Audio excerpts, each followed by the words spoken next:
Welcome to the Artist Advisory Hotline, the podcast for artists who want valuable guidance and honest answers on how to grow their careers and develop their new project from leading art world experts and artists. Here's your host and founder of the Artist Advisory, Marina Granger. Tune in as she gets you the answers you deserve.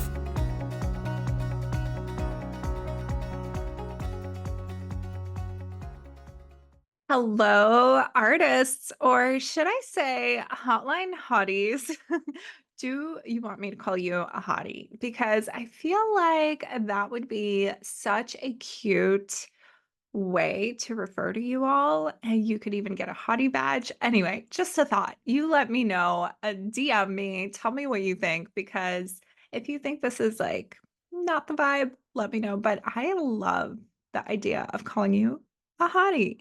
So, anyway, so today on the hotline, we are going to talk about this very cool thing, which is how you can get to show your work at art fairs without having to pay for like wall placement or the booth, and actually having a gallery come and bring you and your work to the art fairs. Now, I've worked in galleries in New York City for ages. I've done these art fairs so many times that I kind of cringe at the thought of how much time I've spent at an art fair.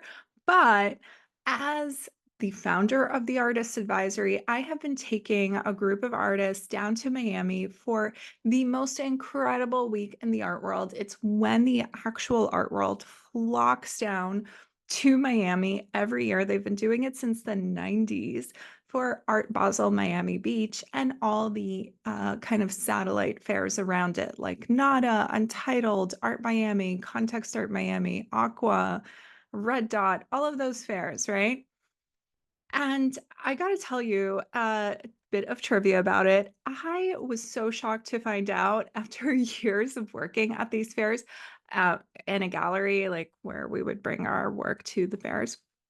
I was shocked to find out that Art Miami was actually the first one to go to those to Miami and to bring an art fair to Miami. And it was so successful that Art Basel followed.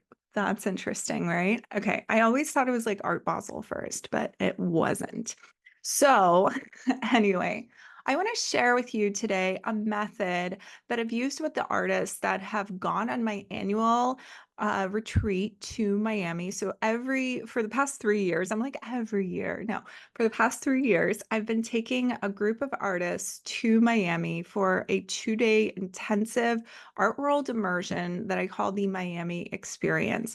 And in this art world immersion, what we do is we visit art fairs. We have lunches, 2 lunches with a gallerist or a curator, whoever makes sense for our group to have lunch with. And then so the first day you go to an art fair, we have lunch with a gallerist or curator, then we go to another art fair, and then we have a group dinner, and it's really wonderful. Now, the next day, we absolutely need to meet for our morning beverages, which I'm going to have a sip of my matcha right now. Oh, amazing. Okay. I love how I'm like doing my podcast and hoping to drink a whole um I'm like jar, wow, a whole cup of matcha. I don't know if it's gonna happen, but let's see. I am talking quite a bit. So I don't know. Anyway, so the next day we meet for our morning beverage, and then we go to the main fair, Art Basel, Miami Beach. After that, we have lunch with another gallerist and or curator, and we then embark on a beautiful, incredible mystical workshop that will work not only on like the mystical side of the business of being an artist, but also on the mindset side of being an artist and working with the fairs. We've had incredible breakthroughs during these workshops where I'm like, it's amazing. I want to say like I've been so touched because like Like this artists were crying, but for good reasons. Anyway, so then after that, we will have a sound bath in an incredible space and finish off the night with a celebratory toast. And so during this experience, it immerses you in the art world. It helps you understand where you fit in and really firsthand teaches you how to look for a strategy and adjust the strategy that is right for you. And so this year, I've added one more component to this retreat, which includes one group meeting before the art fair with all of the artists and one group meeting after, like a wrap up call. And on top of that, two one-to-one sessions with me personally for us to go over your elevator pitch and how you present your work online and how you might need to do anything else or might want to do anything else. We will go into whatever is right for you to go into.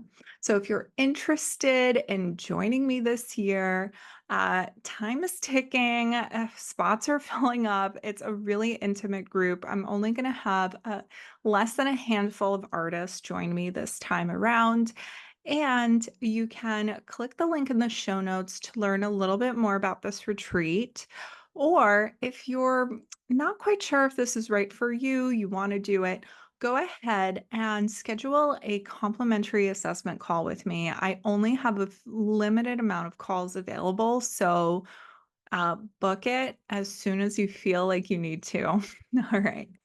Okay, so let's get into this strategy. Like, what is the strategy of showing at art fairs with a gallery, right? How do you do this? So, this is how I kind of like work with artists on this, and it is an 8-part strategy. Okay, so bear with me here, but it's take notes if you have to, because it's going to be juicy. All right. So, first and foremost, I think it's really, really important to always get in the right mindset for something like this. I remember when I did my interview with like Forbes in 2020, I told them I had this method of, now I'm like, oh my gosh, what if I forget it? Of intention, mindset, presentation, and then action. It's like the way that you do everything. So you hone in on your intention, then you work on your mindset, and then you perfect your presentation because then you are going to know exactly what to put out there and how, and then you take the action, right? Because you're fully ready to go. You are dressed up for the ball. All right. So that underlying strategy always is with me everywhere I go and with everything I do. But I wanted to kind of break this down into 8 steps and remind you that in every single one of those steps, we are going to be working on mindset in one way or the other. Okay. And I'm going to incorporate that into my description of those steps. So, first and foremost, number one is to perfect your elevator pitch. Now, an elevator pitch is something that it's like a quick way to engage people and help them understand your work. Now, we're natural storytellers, and what that means is we like to repeat stories to other people. So, if we want to tell someone about someone, or something, we tell them a story. Think about it. Let's say you go to a party and you meet someone, you're going to be like, oh, I met this incredible person who does this, this, and that. You're not going to say, I met this incredible person who was really visually stunning and that's it. No, you're going to talk about a little bit more than that.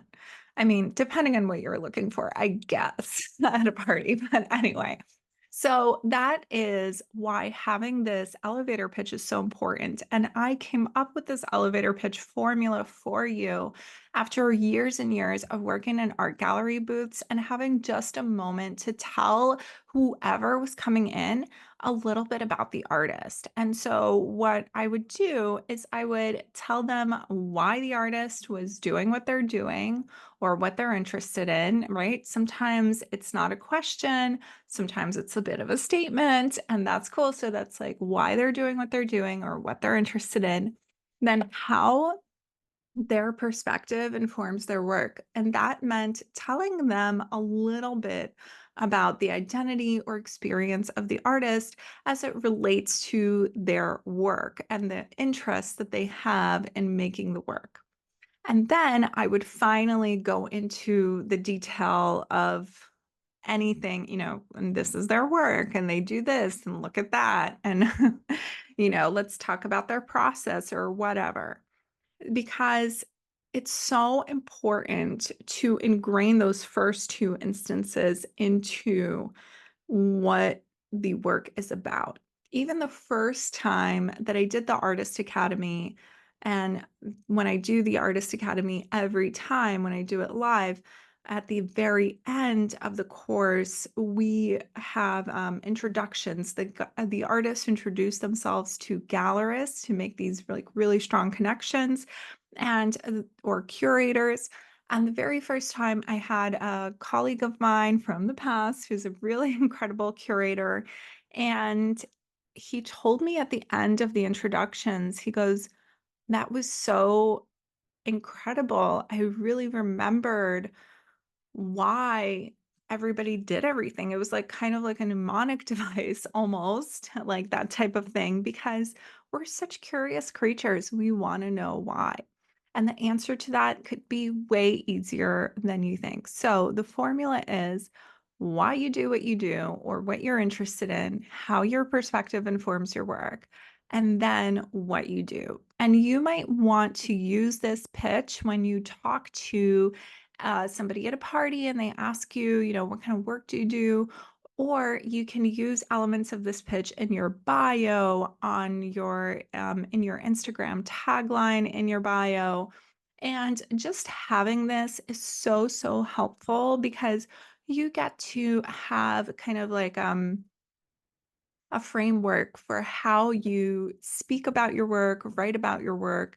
And this is something that I always, this is the first thing that I work on with the artists that I work with. I want to make sure that they can articulate their elevator pitch.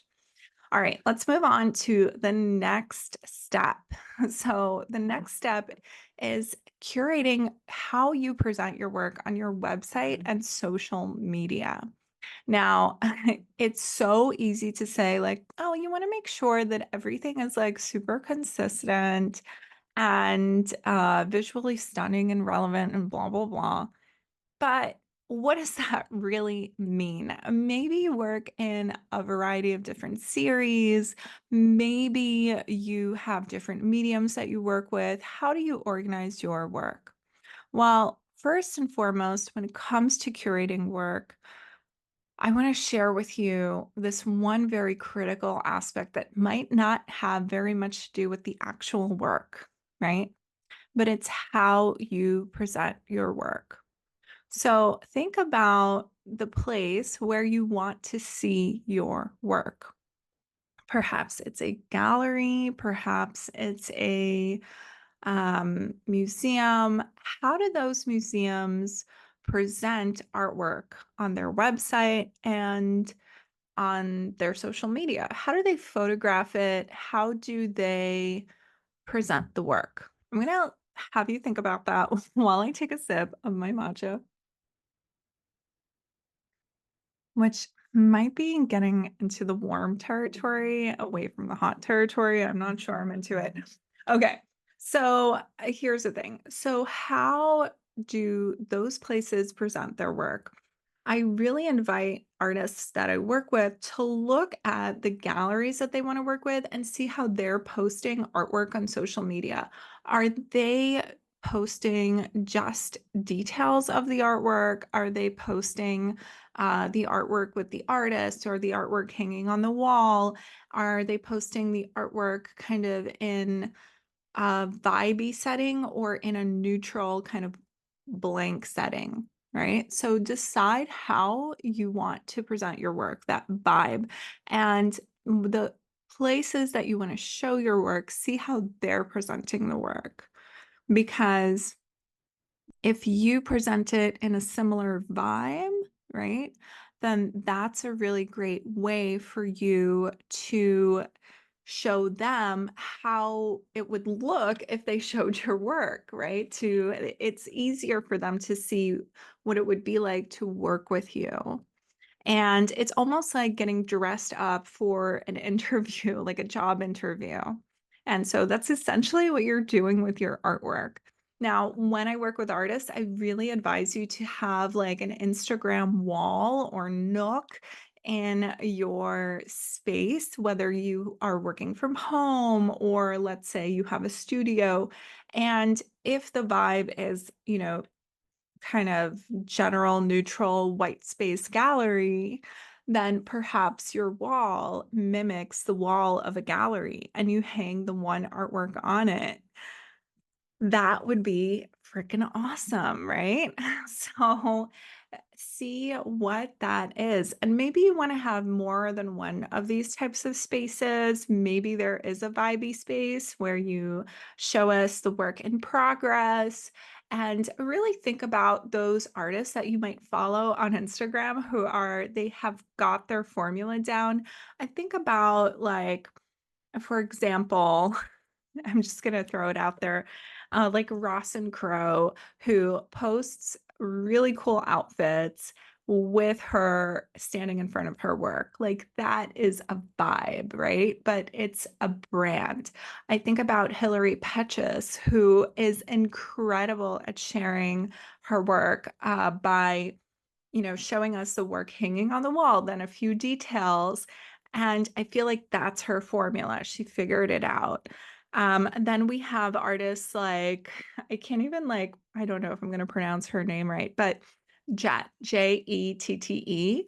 And she always creates this vibe around making the actual work and her personality. And so in that way, she might have images or sorry, reels where she's showing herself like getting dressed or painting or something like that. And so she creates a really vibey personal space.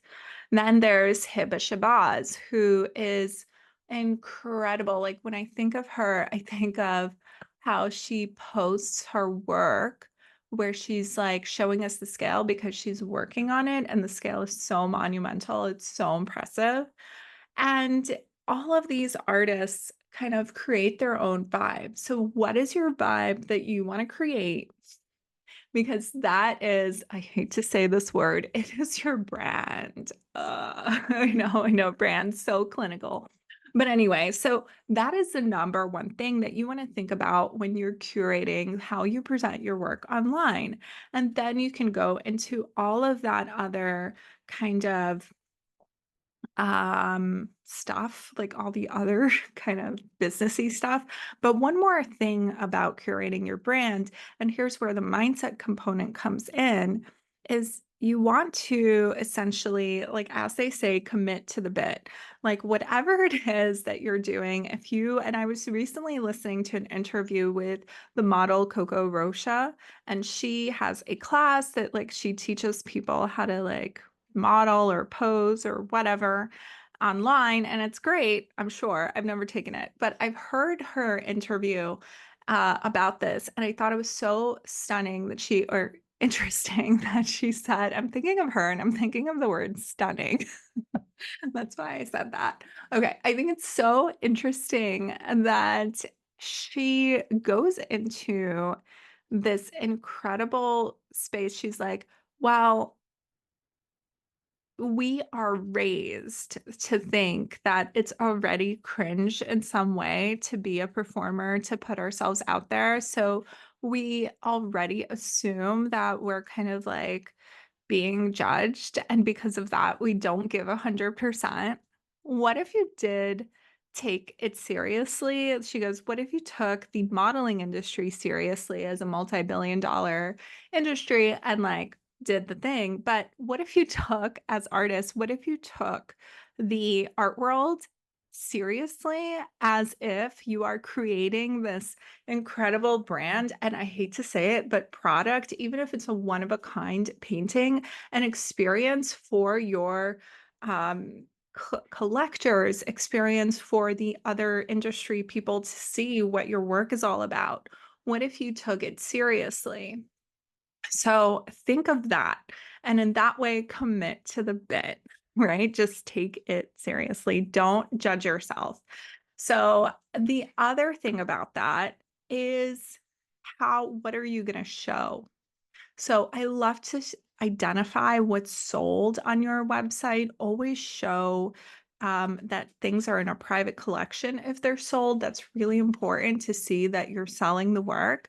And also, if you have any work in an institution already, whether it's in the in some fancy public collection, or if your work is on view somewhere, you want to note it on your website and you want to brag about it in your stories and save those stories to a highlight or something like that on Instagram. And so that it's very clear that you have this like kind of institutional backing one way or the other.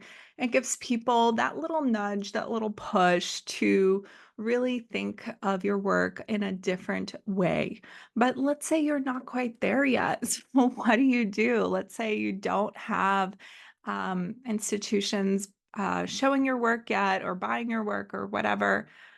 Private collection is one way to go about it. You know, like if a friend or a family member has your work, you can do that. That's cool to say. But you can also just focus on creating the vibe of your work. And that is so much more important than saying anything about institutions.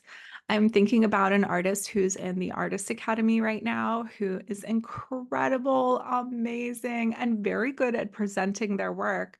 It's just that they are very new to being an artist and putting their work out there. And I want to invite you, like, if you're that type, if you're there, right? If you're presenting your work, you're very new to it, you want to get it out there. I think it's really important to go ahead and find another artist who might have an audience that you might go for, right? Or that might like your work, and see if you could gas them up in your stories or send them a note and be like, "You're incredible. I love your work." And then share their work in your stories, right? Because hopefully it will be reciprocated. And it's also really good to be in that sort of community of artists, in that kind of high school clique of artists. I think that's really cool. So speaking of the, artists and the things that kind of finding your audience. Speaking of finding your audience, I'm going to go into the next step, which is to identify the characteristics, both formal and non, in your work. Right. And so I want to get kind of like, I want to pick up the pace here a bit because I know I could be talking about this for hours. But so I'm just gonna kind of like tell you a little bit about each, right? So just as a recap, we've had perfect your elevator pitch so that we kind of know your story, you know your story in every which way you can talk about it. Then two is curate how you present your work on your website and social media. And I kind of give you a lot there about the vibe that you want to present yourself in. And then the third point here is to identify the characteristics, both formal and non, in your work. And so, what's super special about that is that, think about it this way: there's different types of stores where you can buy jeans. You can go to True Religion or you can go to Levi's, right? And you know that they're both jeans. But at first glance, if you're not used to buying jeans or even thinking about buying jeans, you might think, "Ugh, they're all the same, whatever." But when you do know a little bit more about it, you see the big difference in their branding and their marketing and the characteristics of the jeans. So in that way, galleries and collectors have this dynamic. There are collectors out there who know exactly what a gallery is looking for, right? And or what a gallery is showing. The gallery is looking for what more of what they're showing, so that's that. But they are looking for a brand, right? Essentially. And so the galleries know what their collectors generally like. And they might think, you know, they might not think of these characteristics as specifically this way. And that's why most galleries are not 100% the same type of, characteristics in their work. And of course, you never want to show with a gallery that has work just like yours, unless it's a niche gallery that only shows work just like yours, because then you're competing for collectors and it's weird. And the gallery will probably not want to work with you if they already have an artist who's very much like you. But what I'm talking about are formal or non-formal characteristics. For example, painterly or linear, so like looser type painting, large scale or small scale, maximalist or minimalist, monochromatic, polychromatic, muted in color, bright in color. You could say representational or non-representational. Um, there are so many other types of characteristics like this, especially like representational color, non-representational color, right? Like when there's like blue people in your paintings, that's non-representational color. So when you're looking at galleries, it's so important to clock these characteristics. And what are some non-formal characteristics? Obvious meaning or underlying meaning. Obvious meaning is like when you're really just, you just want to paint a freaking flower painting and it's a flower painting and that's it. And underlying meaning is when you have a message behind the painting, right? Like a philosophy behind the painting. And there are varying levels and scales of meaning showing up in work, right? And so you want to make sure that you're approaching a gallery or thinking about galleries that are in that same range, right? If a gallery shows really kind of abstracted conceptual art and that's not something that you make, then it's not going to be a good fit. So you want to make a mental note of these characteristics and think about the characteristics in your work. And that's where the next step comes in. But I also promised you a little mindset component with every step. So with this step, when it comes to the characteristics in your work, it's so important to understand that you can't be everything to everyone, and that your uniqueness is what makes you special. So I'm going to tell you that. Okay, next is to walk the art fairs and look for characteristics in art. Look for art with similar characteristics because generally speaking, galleries will bring to an art fair more of the type of artwork that they have of to sell to their collectors. They want more of those collectors, right? So they're going to bring what they're focusing on selling most of the time. There's also, you might think like, oh, that doesn't fully apply. But here's the thing. When, like, for example, you have a booth with an historical artist and you're thinking like, what's the deal here? Well, the gallery has a non-formal characteristic that they show. They like to show historical artists, right? That's it. So anyway, so you want to walk around the art fairs and kind of get a good idea of where you would fit in, right? And then you take note of those galleries and take videos and pictures of their booths. It's so important because it's going to come up in our final step here. All right, which the next step is to identify a few galleries that would be a good fit. So that's pretty self-explanatory. And the mindset component here is do not feel like it's impossible for you to show at a gallery. The big mindset component with this whole trip and everything about it is that, look, if you can see that somebody else did it, why can't you do it? That's actually how I convinced myself that it was okay to drive. I learned how to drive way later in life, like after I think I was like 33 when I learned how to drive. And I was so scared. And I thought to myself, you know what? If all of these people can do it, so can I.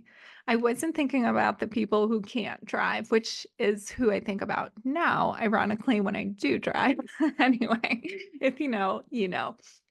But when you are walking through these art fairs and you start to find galleries that might be a good fit, don't tell yourself, like, hey, they're not going to take me seriously because I'm not worthy, or I don't have the MFA that they're looking for, or I'm self taught. They're not going to be interested. I guarantee you there's at least there's a couple of self-taught artists in that gallery. There's probably artists with an MFA just like yours, or a different MFA that's not even as fancy as yours in that gallery. Don't put that crazy, like, don't put yourself down. Do not put yourself down, because you have to be your number one fan if you're going to believe in yourself. And believing in yourself is committing to the bit, right? Okay, so then step number 6 is to make a connection with these galleries softly on social media, right? So this is a really huge thing, right? Making a connection with these galleries softly on social media. So that's where that those videos and photos of the gallery booths come into place, especially if you don't live in a space with a lot of galleries. This is the way for you to make that soft connection on social media. Go ahead, and the day that you visit these galleries, or maybe the day after, you can go ahead and take a video, to post that video to your stories, tag the gallery, tag the artist, tag the art fair, and say, and blown away by this booth at, whatever art fair, featuring at whatever artist at whatever gallery, right? And so that gallery, first of all, they're going to repost your story because you're doing so much great work for them while they're so busy at the art fair selling work. They just want more art fair content. So they're going to repost your story, and they will probably look at your social media and be like, who is this? Is this a collector? Is this an artist? And this is a really soft way to tap them on the shoulder to kind of get the ball rolling, so that they recognize your name or know a little bit more about you. And as the weeks go on, the months go on after, just make sure you continue to engage with them on social media. You do not want to send them a response to every single thing they post or a comment on every single thing, because it's too much. And make sure your response is not a whole dissertation long. I get that sometimes, and I'm like, this is too much. This is too intense. And so what you want to do is send kind of like a 1 or 2 line response. Usually, if they feel like you're a good fit, they might even follow you back. And then you could say, like, hey, love your gallery. If you can, go to the openings and like say hi to the people there. They will probably recognize you, but don't monopolize their time at the opening. Anyway, I could go on and on and on, but make this soft connection on social media. This is so incredible. Okay. So incredible because um I have had an artist. I was just telling the story to someone who's in the Artist Academy with me.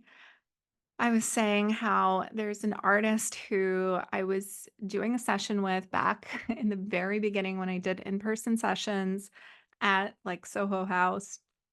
And we were sitting down for a session, and I said, "Hey, you've got to follow this gallery. I think they'd be such a good fit for you. And I bet they're looking for artists for their summer group show."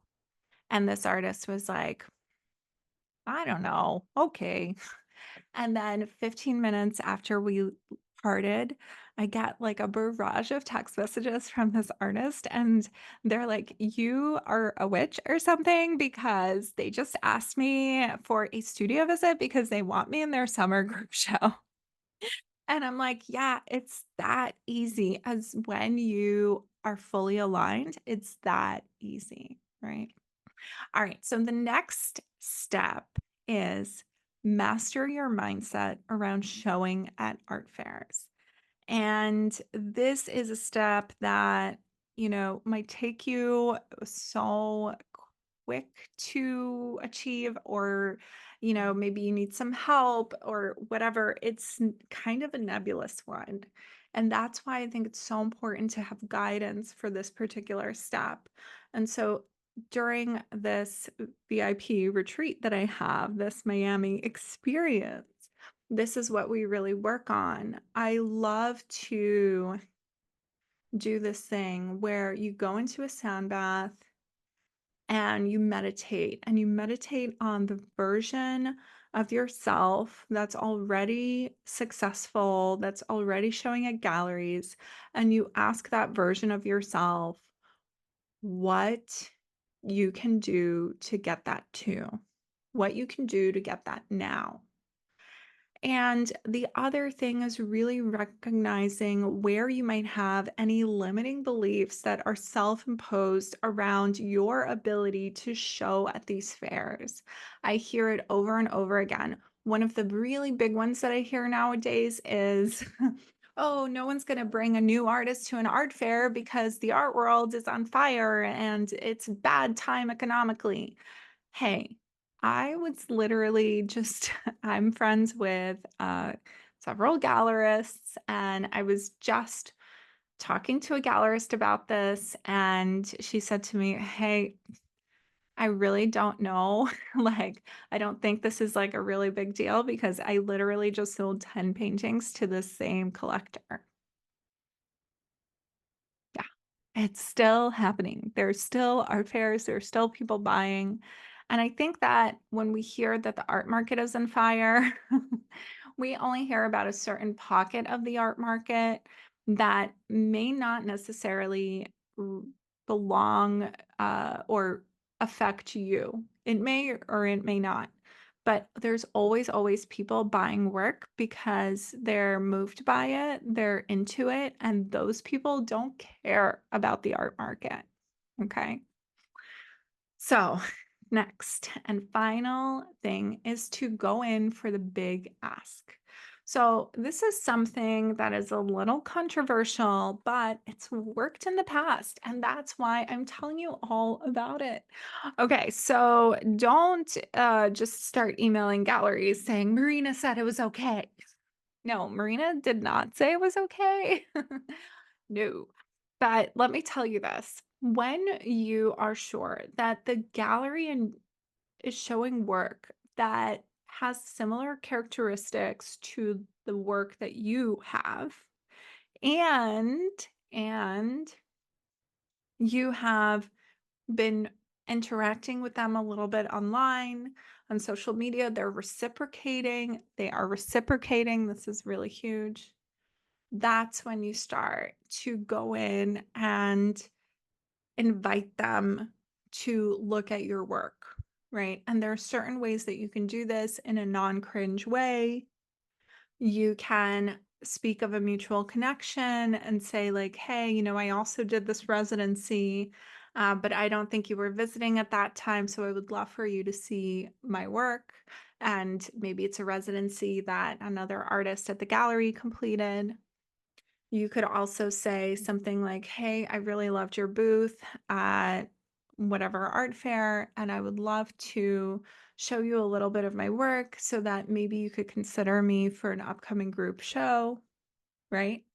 There are little things that you can do. And in the past, when artists have done the big ask very softly, and it was the right gallery, they get responses pretty instantly, pretty instantly.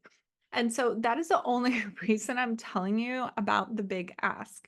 If you asked me about it 10 years ago when I first, wait, what was 10 years ago? I was still working in galleries. So maybe that wouldn't be, I don't know. I would probably be like, oh, that's not cool. Don't send in submissions, blah, blah, blah. But now the world is so different. And I talk to my gallerist friends and I ask them, hey, how do you discover artists? They discover artists on social media. So you might not even need to do the big ask. Just like that artist who was following the right gallery and the gallery asked them.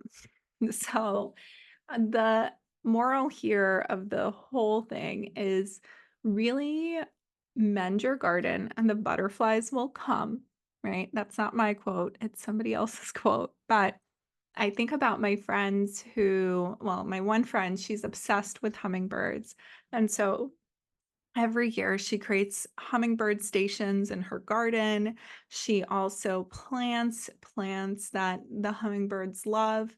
And she started doing this probably a few years ago, but now the moment you step into her backyard, into her garden, it's you are guaranteed to see at least one hummingbird because she has created and treated it so seriously. She's created a garden for these hummingbirds. They come, and it's one of those things that you can't email a hummingbird and be like, hey, can you come to my garden? I've got all of this sugar water.